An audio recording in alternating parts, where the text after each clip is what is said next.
ধানমন্ডির সুধা সদনেও ভাঙচুর চালানো হয়েছে। সেখানে রয়েছেন সহকর্মী নাহিদ কামাল, সরাসরি যুক্ত হচ্ছি তার সাথে।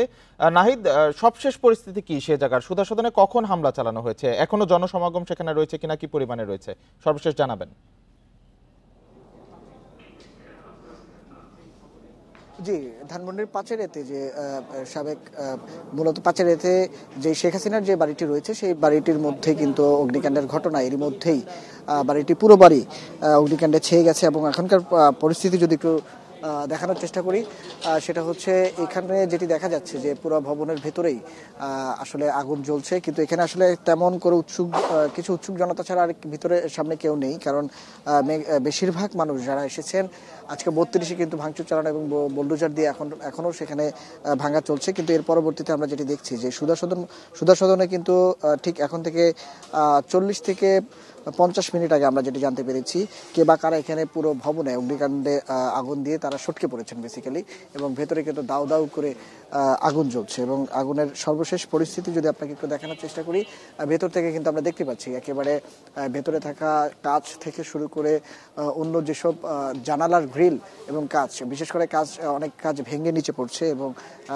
ভেতরে এখন পর্যন্ত যেটি দেখা যাচ্ছে আশপাশের ভবনে যারা আছেন তারা কেউ অনেকের মধ্যে একটু আতঙ্ক ছড়িয়ে পড়েছে, যেহেতু এই আগুনে দেখা যাচ্ছে দোতলা, নিচতলা, দোতলা এবং তৃতীয় তলা পুরো ভবনেই কিন্তু আগুন জ্বলছে, ছড়িয়ে পড়েছে। এবং আশপাশে আসলে আগুন ছড়ায় কিনা সেই আশঙ্কাটাও কিন্তু করা হচ্ছে। এবং আমরা যদি একটু দেখাই, দাউ দাউ করে আগুনের এমন পরিস্থিতি দেখা যাচ্ছে যে আসলে আগুন কিন্তু বাহিরেও অনেক অংশে দেখা যাচ্ছে। এবং 32-এ যারা এসেছেন তাদের অনেককে আমরা দেখেছি এখনো সেখানে যেমন তাণ্ডব চলছে। এবং যারা সেখানে অবস্থান নিচ্ছেন তারা বারবারই বলছেন যে আজকে শেখ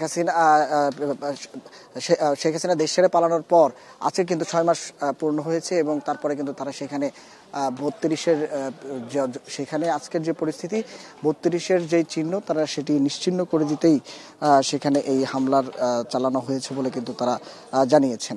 এবং এখনকার পরিস্থিতি এই ঠিক সুধা সদর ভবনে যেটি দেখা যাচ্ছে, এখানে কিন্তু আসলে আমরা কারো উপস্থিতি এখানে কিন্তু দেখতে পারিনি। এবং যারা এখানে মূলত আছেন তারা হচ্ছে ঠিক আশপাশের উৎসুক জনতাই এখানে আছেন। এবং তারা কিন্তু যেটি বলছেন এখানে ঠিক এখন থেকে 40 মিনিটের মতো আগে কে বা কারা এখানে বলে মূলত হচ্ছে ভবনটিতে অগ্নিকাণ্ডের আগুন জ্বালিয়ে দিয়ে তারপর তারা এখান থেকে সটকে পড়েছেন। এবং আমরা যেটি দেখছি আগুন কিন্তু ভবনের বিভিন্ন ফ্লোরে আগুন কিন্তু ছড়িয়ে পড়েছে।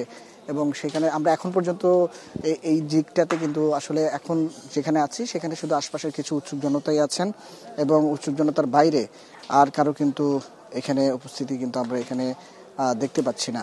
এবং যেটি দেখা যাচ্ছে আগুনের যে পরিস্থিতি, যারা মূলত আজকে 32-এ যারা এই মুহূর্তে 32-এ যে তাণ্ডব চলছে সেখানে কিন্তু বোলডোজার সহ অন্য একবারে মানে সন্ধ্যার পর থেকে আমরা যেটি দেখেছি সেখানে কিন্তু মানুষ জড়ো হতে শুরু করে। এবং জড়ো হওয়ার পরে শিক্ষার্থী জনতাদের অংশগ্রহণে সেখানে কিন্তু দেখা যাচ্ছে যে একেবারে ভবনের সর্বশেষ অংশ একবারে নিশ্চিহ্ন করে দেওয়ার যেই প্রক্রিয়া সেটি কিন্তু সেখানে দেখা গিয়েছে। এখনকারও যেই পরিস্থিতি আসলে এদিকের আশপাশে মূলত দেশের বিভিন্ন জায়গায় কিন্তু আমরা দেখতে পাচ্ছি যে আসলে আজকে এই মুহূর্তে তাণ্ডব চলছে। এবং ছাত্রলীগ এবং আওয়ামী লীগের যেই তাদের যে ঘোষণা, তাদের যে প্রোপাগান্ডা সোশ্যাল মিডিয়া সহ বিভিন্ন মাধ্যমে সেটার প্রতিবাদ যেমন সাধারণ মানুষ জানিয়েছেন, এবং বারবারই তারা বলছেন যে কোনোভাবেই স্বৈরাচার সরকার এবং হত্যাকাণ্ডে জড়িত শেখ হাসিনা সরকারের যারা হত্যাকাণ্ডে জড়িত তাদের বিচারের আগে তাদের কোনো প্রকার কর্মসূচি এবং তাদের কোনো প্রকার কার্যক্রমে অংশ নিতে দেওয়া হবে না,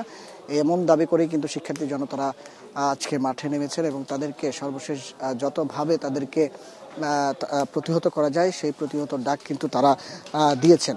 এবং যেটি বলছেন বারবারই যেটি বলছেন এই ভবনে কিন্তু এখন পর্যন্ত